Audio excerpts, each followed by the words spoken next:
Saya Tuhan, Engkau pribadi yang mengatasi segala-galanya. Engkau yang punya segala kuasa yang tak terbatas. Engkau tidak pernah tertandingi. Engkau yang terbesar dalam setiap kehidupan kami umat-Mu. Kami percaya Tuhan, apapun keberadaan kami hari ini, segala tantangan, kesulitan, pergumulan tidak ada artinya di dalam Engkau Tuhan. Semuanya ada dalam kendali Tuhan. Kami percaya Bapa, seturut iman setia kami kepadamu, Kau nyatakan kerinduan atas kami semua pada sore hari ini, sehingga kehadiran kami di dalam baitmu yang kudus ini tidak menjadi sia-sia, tetapi semua kami yang hadir pulang boleh diberkati Tuhan. Kami pulang boleh mendapatkan jamahan Tuhan. Terima kasih Bapa, kami rindu. Biarlah kuat kuasa Roh Kudus menaungi kami, memberikan hikmat pengertian atas kami. Berikan kami semuanya hati seorang hamba, berikan kami telinga seorang murid, sehingga firman yang tertabur dalam hati jiwa roh kami boleh berakar, bertumbuh dan berbuah untuk hormat kemuliaan nama-Mu.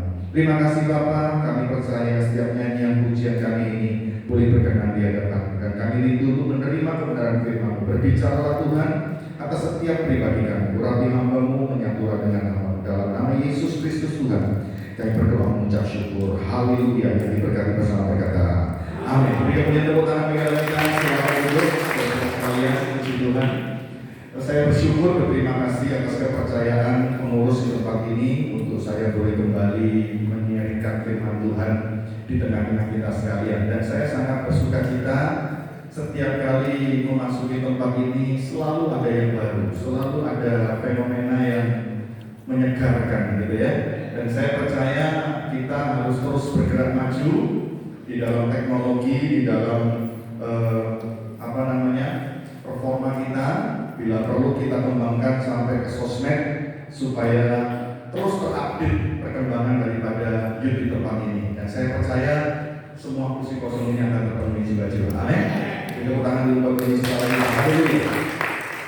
Baik, saudara-saudaraku, hari ini saya mau bagikan firman Tuhan dengan judul jangan gunakan iman transaksi, ya, atau boleh dikatakan iman original vs iman transaksional, ya.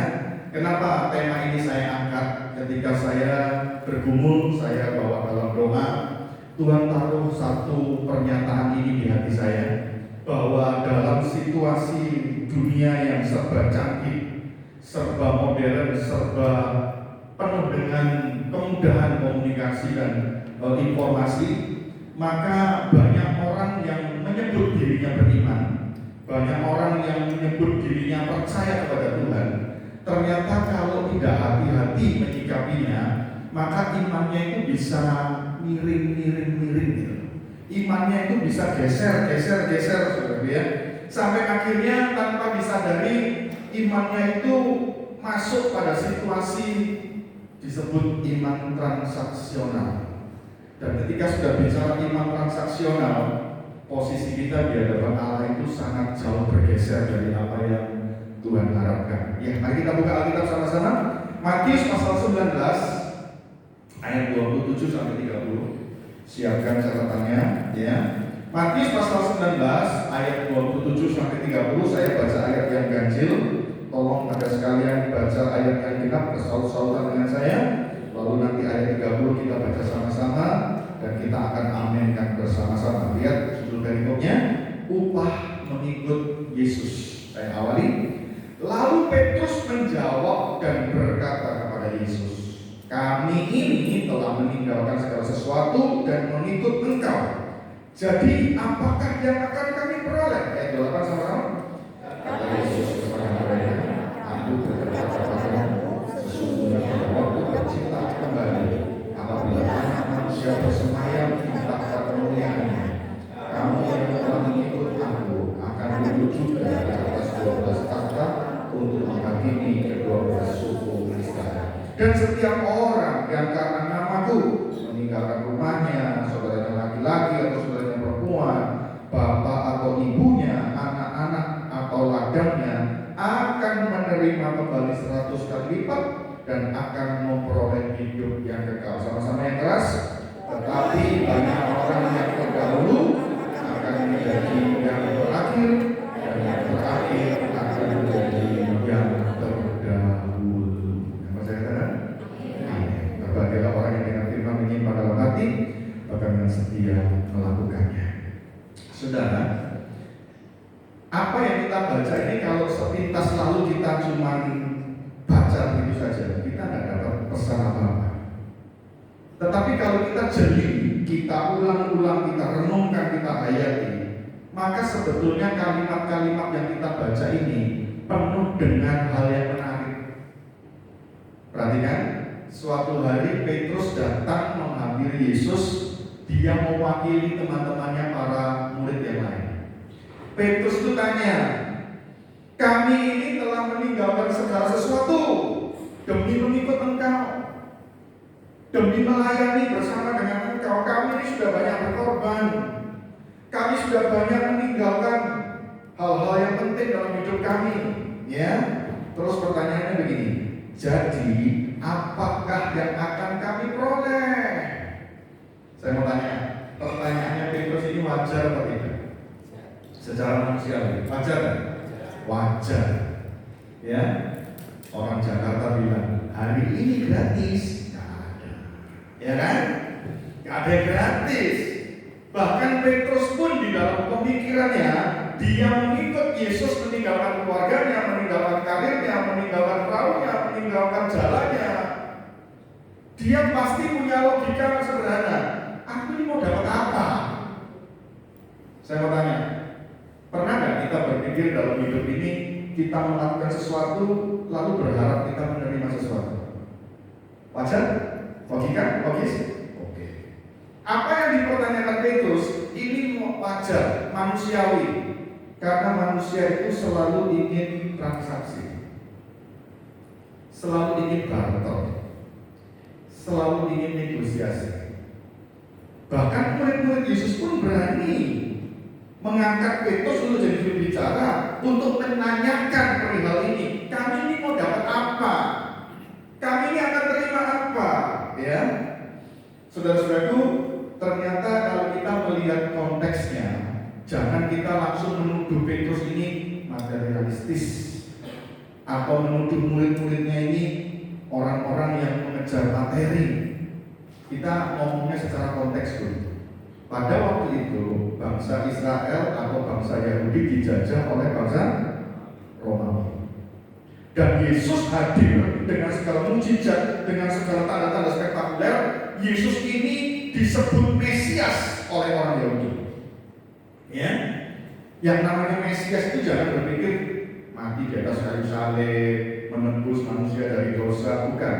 Mesias dalam konsep pemikiran Yahudi itu adalah panglima perang, pahlawan perang yang akan memimpin bangsa Israel melakukan pemberontakan kepada Romawi untuk kemudian menang, lalu Mesias ini jadi raja di dalam bangsa Yahudi. Artinya murid-murid ini meninggalkan rumahnya, meninggalkan keluarganya, meninggalkan karirnya, itu mereka kepingin mendapatkan jatah jabatan nanti ketika Yesus jadi Mesias yang sudah benar-benar menang, sudah berhasil mengalahkan Romawi. Kan wajar kalau sudah berkorban, sudah keluar modal, terus dapat bagi-bagi jatah jabatan, kan wajar. Betul ya? Murid-murid itu ingin dapat jabatan. Kami dapat apa? Kami dapat jatah apa? Entah itu jabatan apakah, entah itu duit berapakah, entah aset apakah. Kami ini pengen kejelasan. Apakah Yesus marah dengan pertanyaan Petrus? Tidak. Yesus tahu cara berpikirnya murid-murid ini. Mereka masih memikirkan tentang materi. Mereka masih berharap tentang bendawi. Mereka masih mengharapkan hal-hal lahiriah sebagai manusia biasa, karena mereka sudah mengorbankan banyak hal. Mereka ingin menerima pembalian upahnya apa? Dan Yesus menjawab, ayat yang ke-28, ya. Aku berkata kepadamu, sesungguhnya pada waktu penciptaan kembali, ini bicara bukan tentang Mesias sebagai pemimpin bangsa Yahudi, tetapi nanti pada waktu penciptaan kembali, apabila anak manusia bersemayam di tata kemuliaannya, kamu yang telah mengikut aku, kamu yang telah meninggalkan banyak hal, kamu juga akan duduk di atas 12 takhta untuk menghakimi ke-12 suku Israel. Kira-kira jawaban Yesus ini masuk nggak di dalam pemikiran yang murid-murid? Masuk. Oh, nanti kami akan jadi gubernur, ya, mengataskan provinsi-provinsi suku Israel. Waduh, luar biasa. Jadi orang penting. Ya, kami jadi gubernur yang mengepalai provinsi-provinsi. Oh, masuk akal itu. Masih seperti berbunga-bunga gitu ya.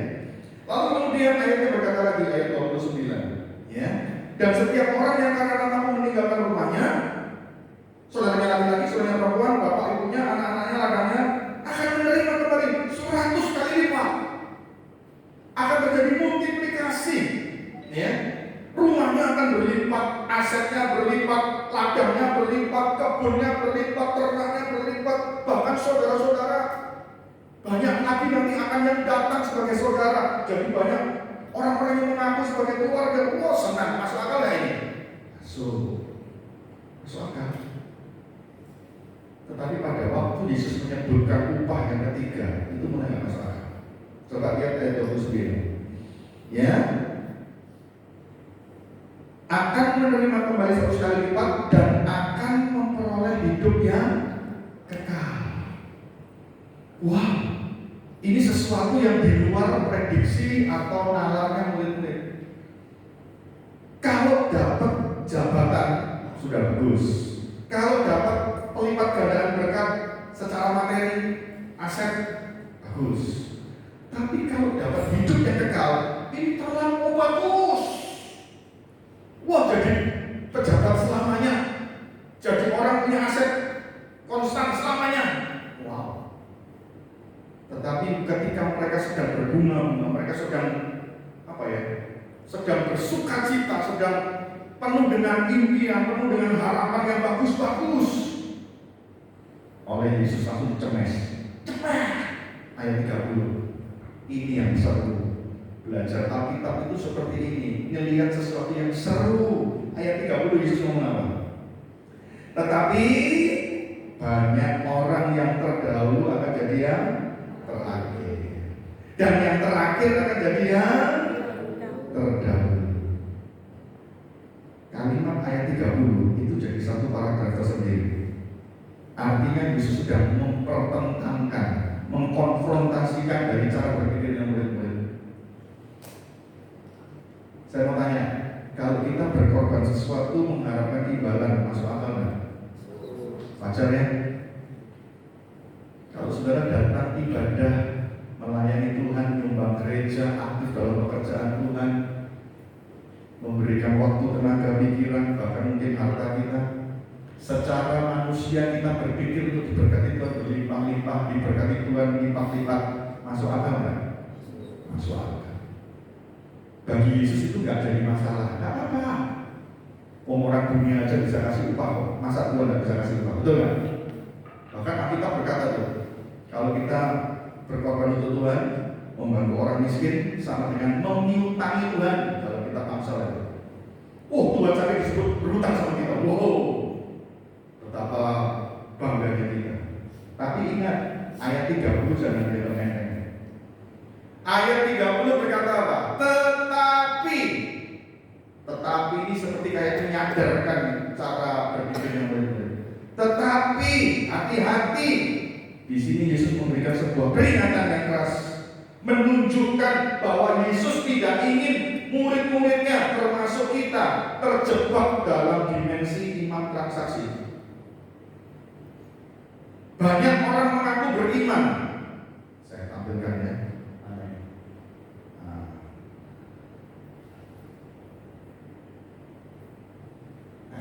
Banyak orang mengaku beriman kepada Tuhan Allah, tapi tanpa disadari imannya pelan-pelan mulai melenceng, berubah menjadi iman transaksional. Ayat 30 berkata peringatan Yesus menunjukkan agar kita tidak terjebak dalam iman transaksional.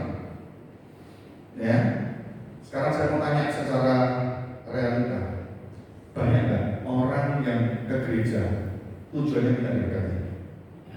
Yang keras dong jawabnya. Banyak nggak orang datang ke gereja, pelayanan, berkorban, menyumbang gereja, menyumbang ini itu kepinginnya dapat lipat gandaan berkat, kepinginnya dapat mujizat, dapat promosi, dapat kesembuhan. Banyak nggak? Sekarang saya mau tanya, orang datang kepada Tuhan minta berkat salah nggak? Minta sembuh salah nggak?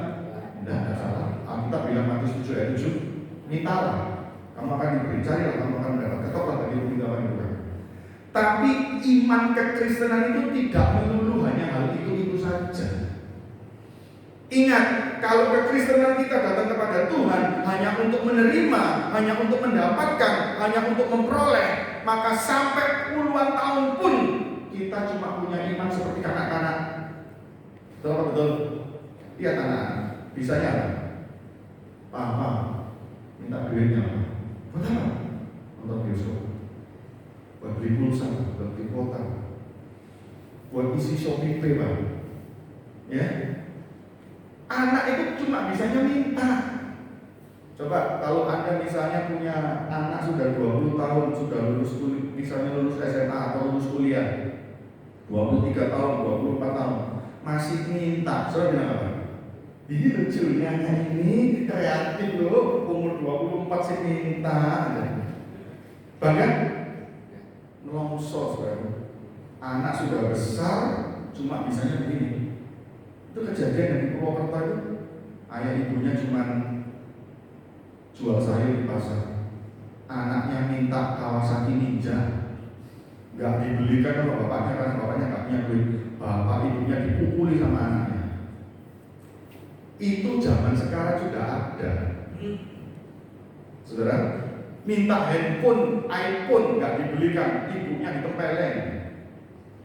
Ya, ada di Madura juga ada kasus-kasus seperti itu, banyak di daerah-daerah. Apakah itu sesuatu yang membanggakan? Wow, memalukan justru. Maka iman kita kepada Tuhan, boleh kita doa minta berkat, boleh. Tapi ingat, kita sudah ikut Yesus berapa tahun? Kalau iman kita sudah lebih dari 10 tahun, harusnya iman kita nggak boleh pada posisi seperti itu terus. Iman kita harus bertumbuh. Yang setuju katakan, bilang sama saya, bertumbuh bro. Bilang, bertumbuh sis.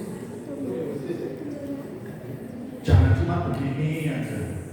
Tuhan tidak bangga kalau anaknya itu cuma kerdil terus, anaknya itu cuma kanak-kanak juga tidak bangga. Tuhan itu ingin, apalagi setelah zaman pandemi COVID, Tuhan itu ingin umatnya itu punya iman yang tangguh, umatnya punya iman yang original, imannya itu murni. Setuju? Saudara-saudaraku, banyak orang itu imannya terjebak dalam iman transaksional, ya. Di situ Yesus mengingatkan, hati-hati. Orang yang tadinya di depan terdahulu bisa mundur ke belakang. Gara-gara ini banyak orang yang tadinya menggebu-gebu melayani Tuhan sukacita, penuh dengan kasih mula-mula, semangat, berapi-api.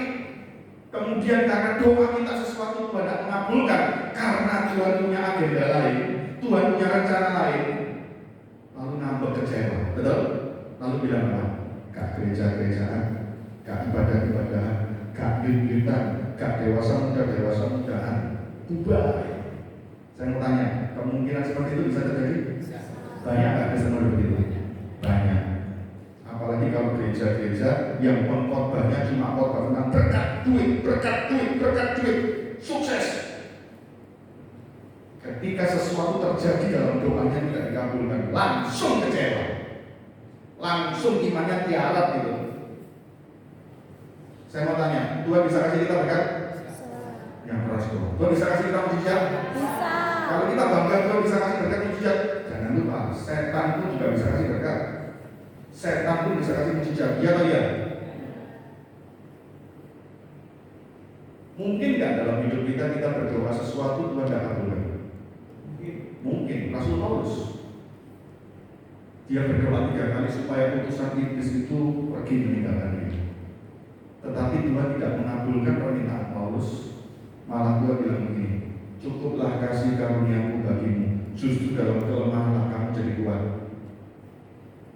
Paulus tidak mengalami kesembuhan, walaupun dia rasul. Dia doakan orang sembuh, tapi dia sendiri doa untuk dirinya sendiri, dia nggak sembuh. Apakah Tuhan lupa? Apakah Tuhan itu bohong? Apakah Tuhan itu dusta? Tidak. Karena Tuhan ingin membiarkan itu menjadi duri dalam daging supaya Paulus tidak menjadi sombong. Sebetulnya semuanya diizinkan Tuhan untuk kebaikan iman mentalnya Paulus.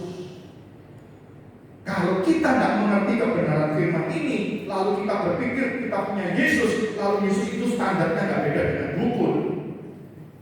Kita beribadah kepada Tuhan, datang ke gereja, tapi konsep ibadahnya muatannya cuma seperti gunung kawi, maka nanti lagu gereja yang kita nyanyikan bisa berubah.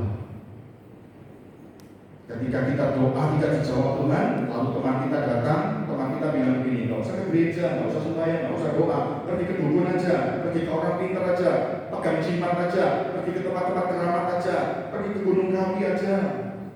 Dan kita ikuti nasihat teman kita, dan tiba-tiba kita diberkati, tiba-tiba kita sembuh. Bisa nggak lagu gereja kita berubah? Sebab setan baik, sebab dukun baik. Bisa nggak lagunya berubah? Bisa. Karena iman kita kepada Yesus hanya mengeksploitasi Yesus sebagai pribadi yang harus mengikuti kemauan kita.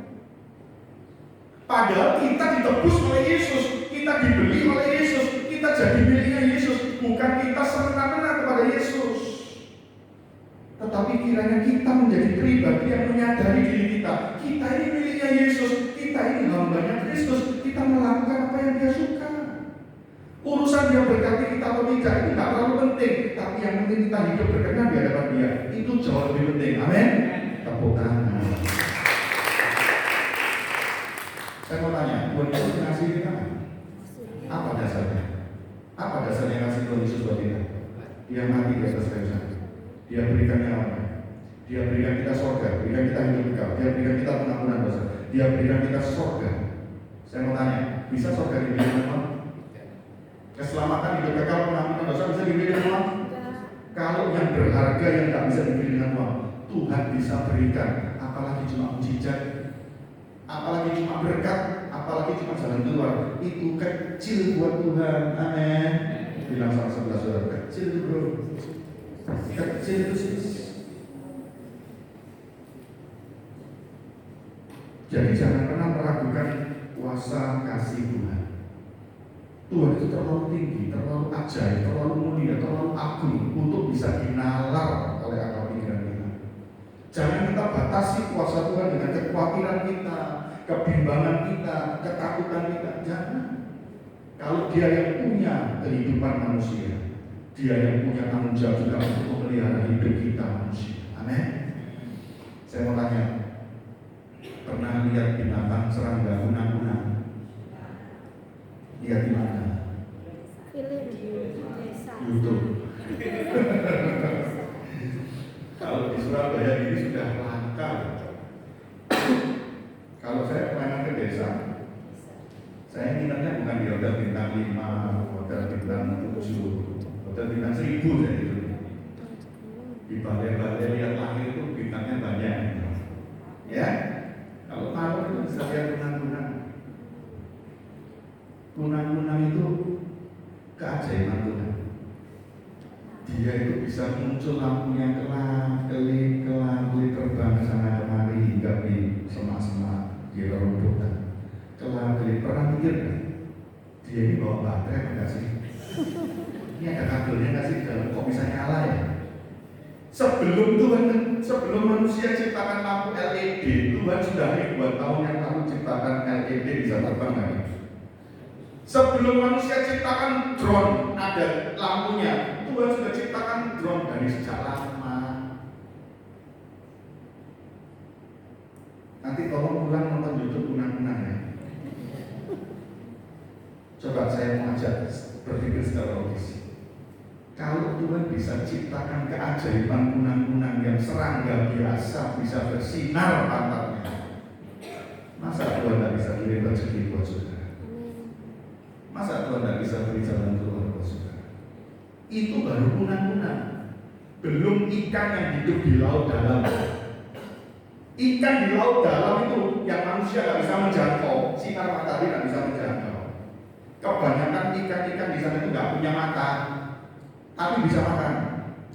Karena di atas mulut mereka itu ada sumutnya, ada cahayanya juga. Jadi plankton pada mendekat kepada cahaya, lalu mereka tinggal buka mulutnya, dapat makan. Tuhan Maha Ajaib, Maha Adil. Pernah mikir nggak? Itu kok ada sumut yang bercahaya itu apa ada baterainya? Apa ada kabelnya? Kalau toh ada, kok nggak konslet ya?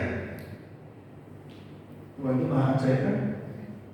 Kalau dia bisa lakukan semua itu untuk hewan yang sebetulnya nggak ada harganya, apalagi kita umat tebusannya yang berharga di mata Allah, dibeli dengan harga yang mahal, dengan darah anak domba Allah yang tak bercacat. Masa dia nggak bela kita? Kenapa kita masih khawatir tentang hari esok? Kenapa kita harus khawatir tentang keadaan ekonomi hari ini? Kenapa kita khawatir tentang situasi peperangan ini yang akan mengakibatkan nanti harga emas, harga dolar begini? Kenapa kita bingung? Kalau surga hidup kekal aja disediakan, masa terobosan peluang jalan keluar Tuhan tidak sediakan? Pasti bisa. Tapi jangan sampai kita terjebak dalam iman transaksi. Ya, mari kita lihat sama-sama saudara, supaya kita belajar memahami. Seringkali kita ini salah paham tentang iman, sehingga iman kita cenderung memiliki unsur hanya ingin menerima, hanya ingin mendapat, hanya ingin memperoleh. Apalagi dengan konsep, saya ini kan percaya Yesus Pak Pendeta, saya ini anak raja, saya ini pasti harus mendapat yang terbaik, dapat yang termahal, yang termewah, terhormat, dan lain sebagainya. Akhirnya masuk dalam pola Farisi. Saya mau tunjukkan lagi berikutnya. Bagaimana ciri-ciri iman transaksional? Ini saya tunjukkan menurut Alkitab, supaya Anda bisa menyeleksi iman saudara, memeriksanya. Apakah kita memiliki iman seperti ini? Kalau kita punya iman seperti ini, berarti kita sudah bergeser, kita sudah mulai melenceng. Ya, mari kita lihat. Yang pertama kita lihat ayat yang ke-27, ayat 27. Ya. Jadi apakah yang akan kami peroleh? Tanya Petrus. Kami dapat apa? Berarti iman transaksional itu selalu berorientasi tentang apa yang akan didapat, apa yang akan diterima. Jadi selalu fokusnya itu kepada aku dapat apa? Aku terima apa? Aku untung apa? Ya, selalu kepada fokusnya kepada diri sendiri. Dan kalau iman seperti ini terus dipelihara, sudah puluhan tahun, mestinya sudah nggak boleh iman kanak-kanak, tapi tetap masih punya iman seperti ini, maka akibatnya dia akan menjadi tamak, dia akan menjadi serakah, ya, dia akan menjadi orang yang selalu berpikir pamrih, berpikir imbalan, ya. Aku berbuat begini, aku melakukan ini, aku menyumbang ini, aku melayani ini, aku korban ini, aku memberi persembahan, aku memberi perpuluhan, aku ingin dapat balasan, dan lain sebagainya. Contohnya di Alkitab siapa? Istrinya Ayub. Tahu istrinya Ayub? Waktu Ayub habis miskin, anaknya mati, badannya penuh borok, istrinya bilang apa? Oh papa, sayangku, kasihan deh kamu gitu. Enggak. Istrinya bilang apa? Papa, percuma kamu beribadah setia sama Tuhan Allah. Lebih baik kamu kutuki Tuhan Allahmu dan matilah. Istrinya Ayub itu mengajak Ayub untuk marah, kecewa kepada Allah. Dengan kata lain, percuma kamu ibadah kepada Allah, gak dapat apa-apa, malah buntung, malah miskin, malah habis-habisan, malah celaka, malah sengsara. Berarti ujungnya adalah kecewa. Saya cukup miris ketika melihat ada seorang yang tadinya aktif melayani Tuhan, seorang wanita. Dia begitu berprestasi di dalam pelayanan, sampai dipercaya oleh gembala sidang menjadi koordinator ibadah wanita. Pokoknya bagus, karismanya bagus, ya, perhatiannya bagus kepada anggota kaum wanita. Tapi gara-gara masalah suaminya dalam rumah tangga, dia bisa kecewa kepada Tuhan, akhirnya meninggalkan Tuhan, lalu berpindah kepada keyakinan yang lama. Saya geleng-geleng Pak, bisa khotbah loh, jadi ketua koordinator kaum wanita. Bisa kembali kepada agama yang lama, meninggalkan Yesus. Berarti selama ini ikut Yesus ini dasarnya apa? Hanya karena dia berdoa untuk suaminya, ternyata Tuhan tidak menjawab dengan segera, dia kecewa. Saya mau tanya, Kristen yang kecewa banyak kan? walaupun banyak, saya berharap tidak ada di antara kita demikian. Makanya kita perlu punya iman yang original. Haleluya. Yang kedua, saudaraku, kita lihat apa cirinya iman transaksional. Ayat Matius 20 ayat 20 sampai 21. Kita lihat dulu kisahnya. Matius 20 ayat 20 sampai 21. Maka datanglah ibu anak-anak Zebedeus serta anak-anaknya itu kepada Yesus, lalu sujud di hadapannya untuk meminta sesuatu kepadanya. Kata Yesus, apa yang kau kehendaki? Jawabnya, berilah perintah supaya kedua anakku ini boleh duduk kelak di dalam kerajaanmu, yang seorang di sebelah kananmu dan yang seorang lagi di sebelah kirimu. Ibu ini minta jatah jabatan kepada Yesus untuk anak-anaknya, walaupun Yesus belum jadi pemimpin, belum jadi Mesias dalam arti memenangkan kerajaan Israel, belum. Ternyata iman transaksional itu selalu mensejajarkan diri dengan Allah, mensejajarkan diri dengan Yesus, sehingga menganggap dirinya layak, pantas untuk memperlakukan Allah itu untuk diperlakukan berbeda daripada orang yang lain.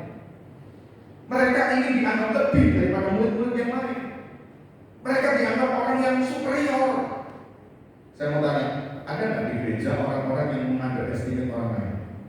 Berpikir dirinya lebih tinggi, kehormatannya, karismanya, urapannya, ya, atau mungkin kedudukannya, lalu mulai merendahkan orang lain, mulai ngatur-ngatur sesuka hatinya. Saudara-saudaraku, mensejajar dirinya dengan Allah, menganggap dirinya layak untuk pantas diperlakukan berbeda dengan orang lain, menganggap dirinya hebat, sampai berani meminta sesuatu kepada Allah berlebihan tanpa memikirkan keadaan orang lain. Saya satu kali pernah di WA seseorang. Kebetulan saya baru ganti HP, orang ini WA saya tidak ada namanya. Lalu saya chat WA kembali. Mohon maaf Pak, Bapak siapa ya? Sebetulnya orang ini sudah ada di daftar kontak saya, tapi berhubung pindah ke handphone baru, itu nama-namanya hapus semua. Terus dia bilang, saya Bapak ini, pendeta juga. Lalu saya berkata, oh mohon maaf Pak, saya nggak hafal dengan profilnya Bapak. Saya akan tulis namanya Bapak, karena handphone saya ganti, banyak kontak-kontak namanya yang nggak bisa terpindah otomatis. Terus Pak Pendeta teman saya ngomong gini, Pak Budiono habis ganti HP ya, HP baru ya. Saya jawab, iya. iPhone ya, enggak Pak. Kenapa nggak beli iPhone? Ini kan yang terbaru, iPhone ini harganya sekian. Saya jawab, saya butuh handphone sesuai dengan kapasitas yang saya perlukan. Saya nggak kepingin handphone yang terlalu mahal sampai canggihnya minta ampun dan saya nggak bisa menggunakannya atau tidak memaksimalkan aplikasinya. Bagi saya itu buang-buang uang. Ya. Saya pikir pembicaraan selesai. Tahu jawabannya apa? Pak Budiono nggak boleh mikir begitu. Kita ini anak raja. Langsung saya ini pendeta aliran apa ini? Ya, kita ini anak Allah. Kita ini layak dapat yang terbaik, dapat yang termahal, dapat yang terkeren, dapat yang tercanggih. Masa Pak Budiono nggak bangga kalau pegang itu lalu ada bobanya di belakang? Maksudnya itu kamera-kamera boba itu. Ya, wow, berarti dia berpikir bahwa kalau ikut Tuhan Yesus itu kita superior, anak Allah, anak raja, harusnya dapat yang terbaik, perfect dan lain sebagainya. Saya mau tanya, bisa nggak Tuhan kasih kita yang terbaik dalam standar manusia? Bisa. Tapi kalau Tuhan memberikan hikmat di hati kita untuk membeli atau memiliki yang sesuai dengan kebutuhan kita, apakah juga salah? Tidak juga. Itu kan selera. Justru kalau kita terlalu memaksakan diri, kita anak Allah, kita anak raja, kita harus begini, nanti kita terseret, kita terjebak menjadi orang yang sombong rohani, menjadi orang yang sombong rohani, angkuh, dan kemudian bisa menjadi batu sandungan bagi orang lain. Saya mau tanya, tolong jawab yang keras. Ada nggak pendeta kalau diundang khotbah minta tiket Garuda? Kalau nggak Garuda nggak mau. Minta tidurnya hotel bintang 5. Kalau nggak hotel bintang 5 nggak mau. Ini ngatur-ngatur sesuka hatinya seolah-olah dia itu layak diperlakukan berbeda daripada yang lain. Bahkan pendeta hamba Tuhan, mental artis pun banyak. Amin. Di YouTube berseliweran. Oh iya. Jadi jangan kaget, ini sudah akhir zaman. Yang nyeleneh-nyeleneh, yang miring-miring itu sudah kelihatan muncul. Iman transaksional yang ketiga, kita lihat. Ya, kita lihat yang ketiga, mana ini? Lukas 7 ayat 4 sampai dengan ayat yang kelima. Ayo kita lihat dulu, Lukas 7 ayat 4 sampai 5. Yuk kita lihat sama-sama Lukas 7 ayat 4 sampai 5. Demikian firman Tuhan. Mereka datang kepada Yesus dan dengan sangat mereka meminta pertolongannya. Katanya, ia layak engkau tolong. Ya, kalau kita di Kapernaum itu ada masalah. Orang-orang berkata, ia layak engkau tolong. Ayat 5. Sebab ia mengasihi bangsa kita dan dialah yang menanggung pembangunan rumah ibadat kami. Orang-orang banyak itu meminta Yesus untuk menyatakan mujizat bagi perwira Kapernaum, karena perwira Kapernaum ini berjasa, telah membantu pembiayaan pembangunan Bait Allah. Ternyata orang yang imannya transaksional itu punya ciri seperti ini, selalu bersikap arogan dengan memerintah mengatur Tuhan Allah, bahkan memaksa Allah demi kepentingan sendiri. Tuhan dipaksa-paksa, Tuhan diatur-atur, Tuhan diperintah-perintah, Tuhan didikte-dikte. Kristen pada begini banyak. Tuhan, saya sudah membayar persepuluhan, saya sudah nyumbang ini, berkati saya Tuhan. Saya sedang kepepet jatuh tempo. Kalau Tuhan tidak berkati saya, kita nono Tuhan, saya minggu tidak muncul. Saya Sabtu tidak hadir. Kalau Tuhan tidak memberkati saya tanggal sekian, bulan sekian, saya tidak akan kasih perpuluhan. Tuhan dipepet, Tuhan dipaksa. Doa orang Kristen seperti ini, doa apa namanya? Teroris. Kristen teroris banyak? Banyak. Pendeta teroris banyak? Banyak. Perpuluhan. Kalau enggak nanti Tuhan kirim binatang belalang pelak, kamu akan jatuh miskin. Ini khotbah tapi ngancam-ngancam. Ini teroris. Mimbar dipakai untuk nembak-nembak orang untuk jadi teroris. Akibatnya apa? Ya. Akibatnya membuat Tuhan itu jadi pesuruh, membuat Tuhan itu hanya pribadi yang berhutang kepada kita, yang harus melakukan semua sesuai keinginan kita. Akhirnya apa? Bukan kita ibadah sama Tuhan, tapi Tuhan yang ibadah sama kita. Banyak nggak di gereja-gereja itu prakteknya bukan gerejawi, tapi prakteknya monogami? Banyak? Hati-hati, sekali lagi saya tidak anti berkat, saya tidak anti mujizat, saya tidak anti kesembuhan, tetapi itu bukan tujuan. Tolong bilang sama sebelah, itu bukan tujuan. Jangan pernah jadikan berkat, kesembuhan, mujizat itu sebagai tujuan. Bukan. Saya mau tanya, apakah mujizat itu kekal? Tidak. Karunia roh itu kekal? Bahasa roh itu kekal? Nubuat kekal? Enggak. Semua itu enggak kekal. Tuhan itu tahu kita sebagai gereja Tuhan, sebagai umat Tuhan. Tuhan itu tahu kita butuh berkat, butuh mujizat, semua Tuhan tahu. Tetapi jangan jadikan itu tujuan. Kalau kita menjadikan semua itu tujuan, iman kita belum kuat.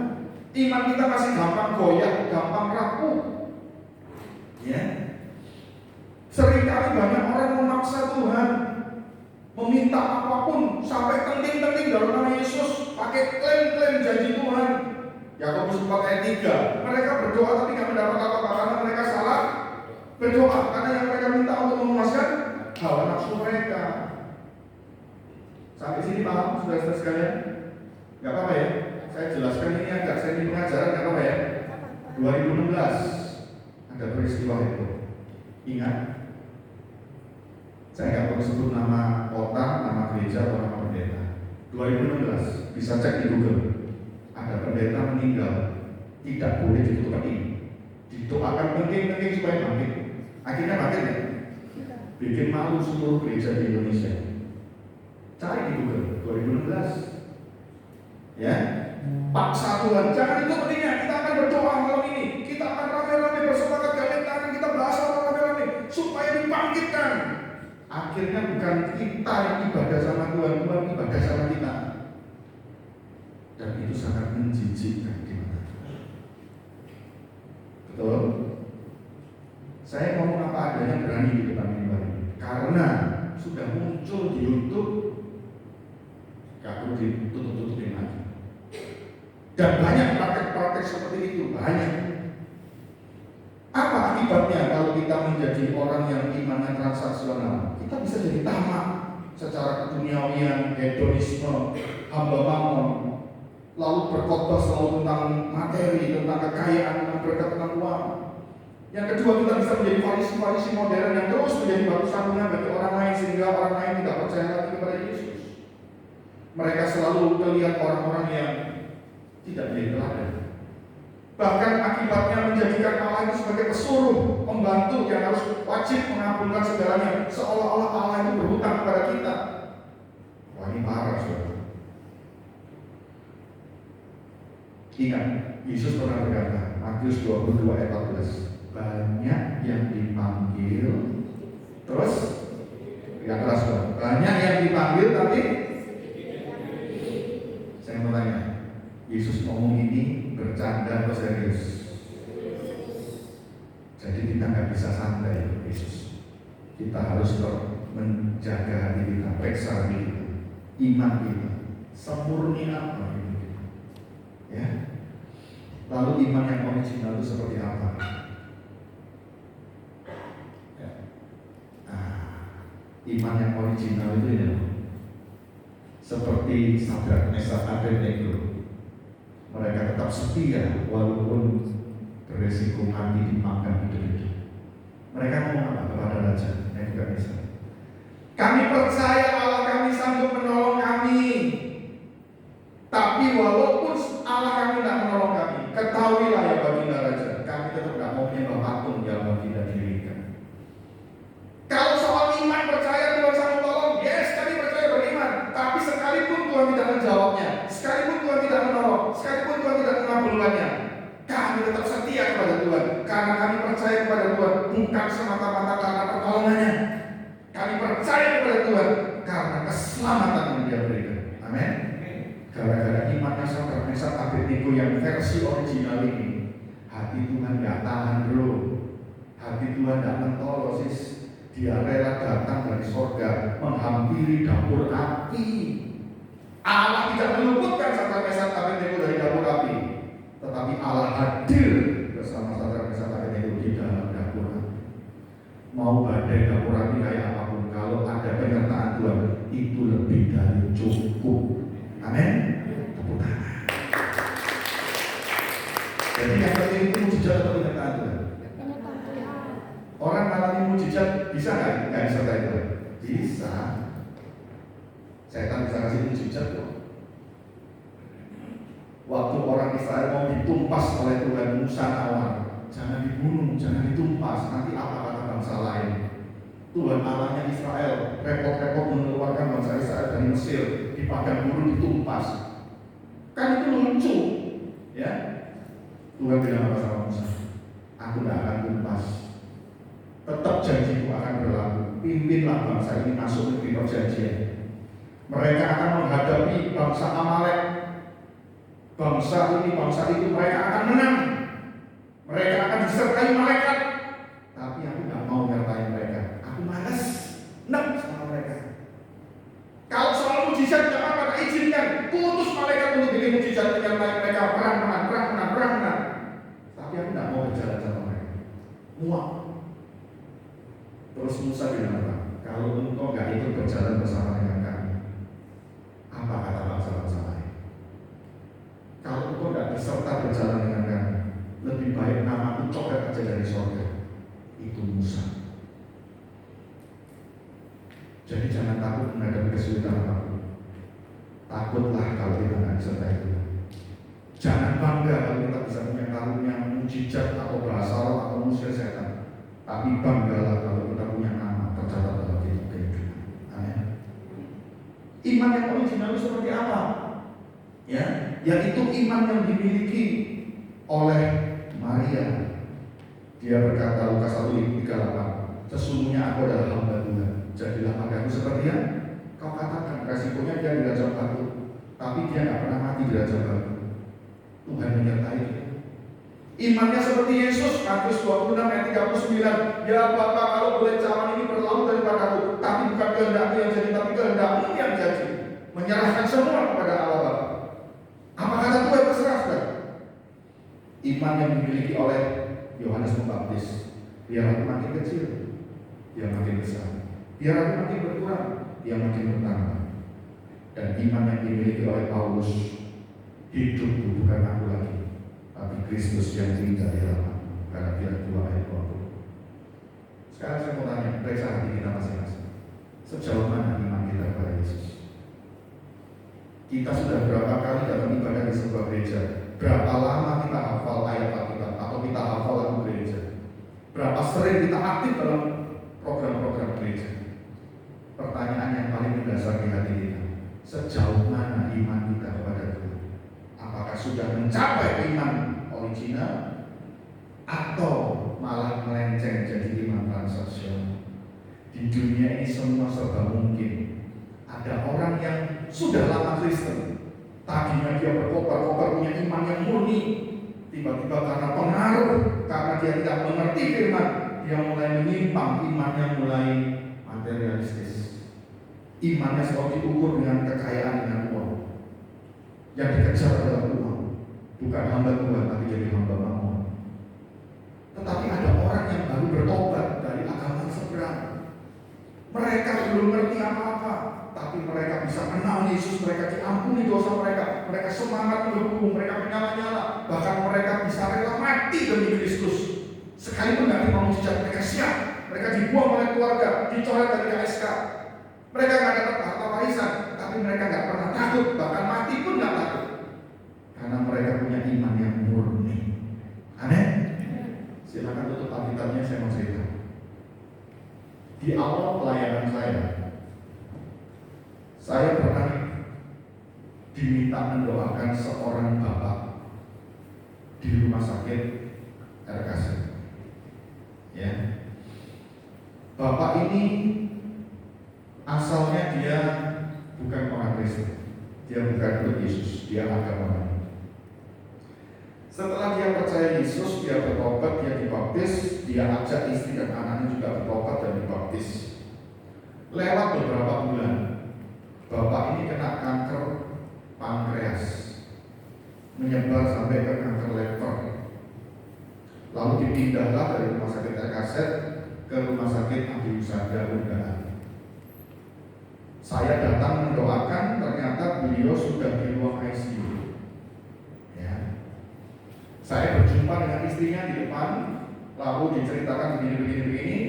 Saya diizinkan masuk, lalu begitu saya menghampiri pasien ini, saya pegang tangannya, saya berkata, Pak, saya pendeta akan mendoakan Bapak. Tiba-tiba orang ini berkata begini, Pak pendeta, tolong kalau berdoa buat saya, gak usah doa kesembuhan. Itu saya kaget. Gak usah doa minta mujizat sembuh, saya gak butuh. Saya pikir dia marah sama Tuhan Yesus atau dia marah sama kekristenan. Saya cinta Yesus Pak Pendeta, tapi saya siap mati. Doakan saya untuk supaya tetap kuat dan setia iman saya kepada Tuhan Yesus. Saya cinta Tuhan Yesus. Tuhan Yesus begitu baik dalam hidup saya. Sambil ngomong itu gemeter-gemeter keluar air mata. Terus saya tanya, kenapa Bapak kok tidak mau didoakan kesembuhan? Bukankah semua orang sakit mendapatkan kesembuhan? Dia bilang begini, saya mau cerita Pak Pendeta. Saya bersaudara, jumlah saudara saya itu banyak. Saya keluarga besar. Semua mereka agamanya bukan seperti saya sekarang. Agama saya yang lama. Mereka begitu tahu saya sakit seperti ini, mereka menghina saya, mereka mengolok saya, mereka memaki saya. mereka meledek saya. Ya. Lalu mereka berkata, percuma kamu setia kepada Tuhan yang orang Kristen. Apa akibatnya? Tidak sesuatu yang baik, malah kamu celaka sakit seperti ini. Matilah kamu bersama Tuhan yang orang Kristen. Dikutuki sudah. Ya. Puas itu saudara yang maki-maki, memusuhi, menghina dan lain sebagainya. Saya tetap bertahan, saya tetap setia kepada Tuhan Yesus. Saya anggap semua hinaan itu sebagai penghargaan saya di mata Tuhan. Saya belajar setia. Dan datanglah cobaan yang kedua.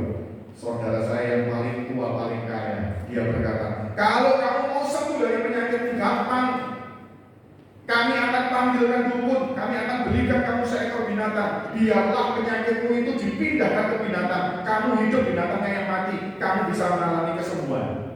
Dan kalau kamu mau, kamu bisa tinggalkan imanmu, buang Tuhan yang orang Kristen itu, kembalilah kepada agama kami, dan kamu akan kami modali sekian ratus juta untuk memulai usaha yang baru.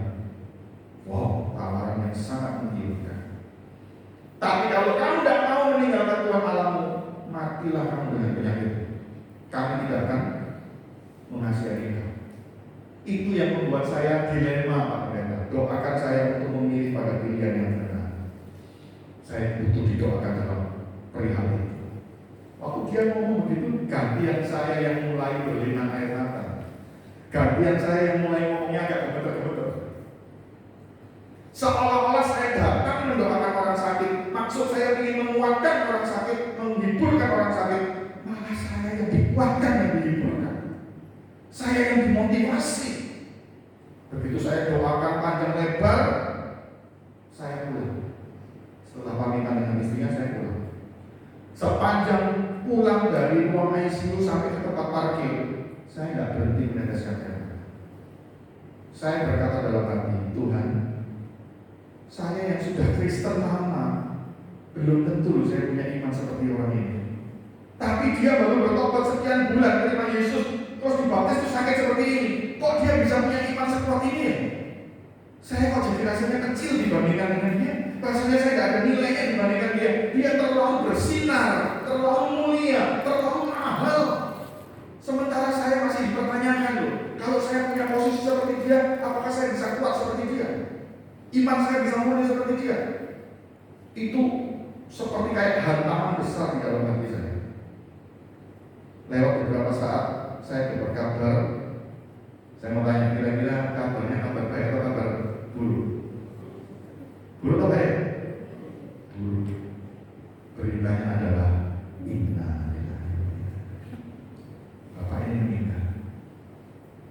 Apakah dengan meninggalnya Bapak ini, dengan iman setianya kepada Tuhan, adalah sebuah kekalahan? Ketika meninggal, saudara-saudaranya datang, ibadah penutupan peti, ibadah penghiburan, semua pakai acara Kristen. Keluarganya nyanyi, saudara-saudaranya yang agama lain cuma lihat dari luar rumah. Tapi ketika mereka mendengarkan firman, mereka mendengarkan puji-pujian, ada suasana yang merasuk di dalam hati semua saudara-saudara.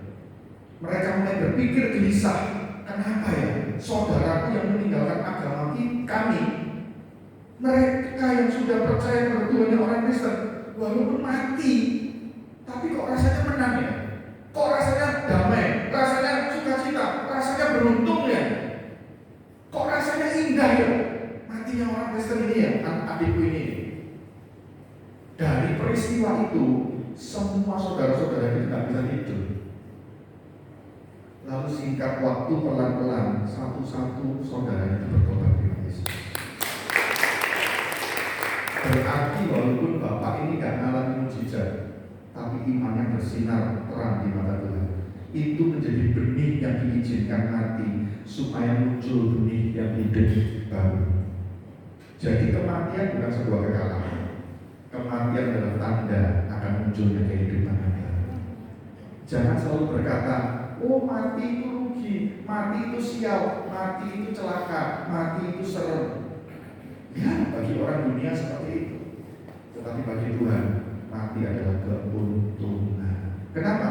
Karena selama hidup bagi Kristus. Hari ini Anda punya doa, Anda punya permintaan, Anda punya harapan. Saya juga demikian. Anda boleh berdoa minta kepada Tuhan, tapi pertanyakan, Tuhan, seandainya mau punya rencana yang lain di luar daripada keharapanmu, nyatakan kehendakmu. Apapun yang terjadi, itu pasti yang terbaik itu. Dan aku tetap mengasihi Engkau. Apapun yang terjadi, sekali Engkau Yesus, aku tetap cinta dengan Engkau Yesus. Amin. Ayo kita berdiri, kita tundukkan kepala, mari kita berdoa bersama. Biarlah kita punya iman yang murni seperti Sadrak, Mesak, Abednego, seperti Maria, seperti Yohanes Pembaptis, seperti Paulus, seperti Yesus. Jangan biarkan dunia ini mempesona kita, karena Yesus telah mengalahkan dunia ini dengan kasih-Nya, dengan darah-Nya, dengan nyawa.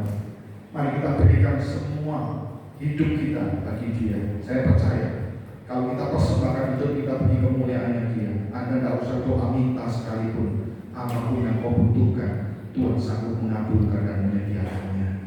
Terima kasih Bapak. Di tengah kesempatan kami pada sore hari ini berkumpul di sini, kami boleh mendapatkan pengajaran kebenaran firman-Mu. Kami sadar Tuhan, hidup kami masih penuh perjuangan, masih penuh dengan pergumulan tentang segala hal dalam kehidupan ini. Secara manusia kami tahu Tuhan, Engkau pribadi yang mengetahui semua dalam hati lubuk kami. Segala kebutuhan kami Kau tahu. Tetapi ajari kami untuk menyelidiki hati kami sekali lagi, supaya kami didapati murni di hadapan Tuhan. Kami tetap ingin ada di posisi yang terdepan. Kami tidak mau dari yang terdepan jadi yang terakhir. Biarlah kami tetap ada yang di terdepan Tuhan. Kami boleh menyala-nyala bagi Tuhan. Iman kami boleh didapati setia dan murni di hadapan Tuhan. Layakkan kami Tuhan.